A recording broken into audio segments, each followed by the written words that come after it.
Elle avait l'air très à l'aise face à Maïtena Birabin. Julie Gaillet était l'invitée du podcast de l'animatrice, Mesdames, mis en ligne sur YouTube ce vendredi 19 juillet. À cette occasion, la comédienne de 52 ans s'est livrée sur de nombreux sujets, qu'il s'agisse de son arrière-grand-mère, sa mère ou l'arrivée de la ménopause, une condition très importante pour Maïtena Birabin qui lutte contre l'invisibilisation des femmes ménopausées, et qui a notamment noté dans le magazine Elle.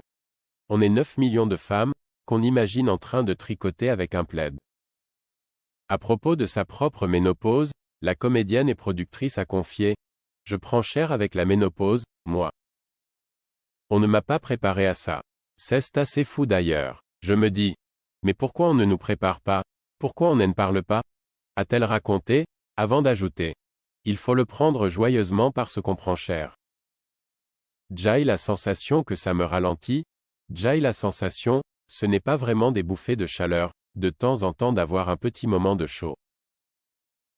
Et Maïtena Birabin d'ajouter avec une pointe d'humour. Bah tu n'es plus une femme, tu n'as plus tes règles. Ce qui a fait rire son invité. Un peu plus tard dans l'interview, Maïtena Birabin a souhaité revenir sur les femmes de la vie de Julie Gaillet, son arrière-grand-mère et sa mère.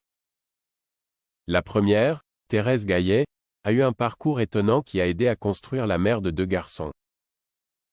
Après avoir été l'une des premières femmes à étudier la médecine, en 1910 à 1912, elle n'a finalement pas passé son second internat et, à la place, est allée étudier 1 an à Harvard pour faire des recherches. Elle a laissé ses 4 enfants aux grands-mères et elle est partie 1 an en bateau.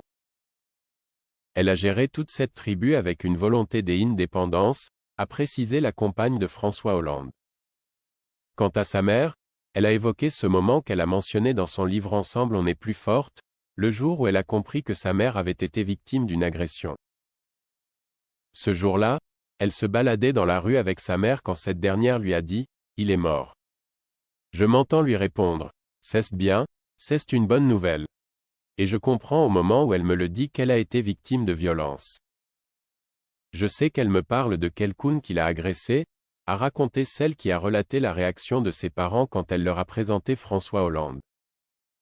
Et l'actrice de conclure, d'où mon engagement vraiment très fort au moment de l'affaire Weinstein.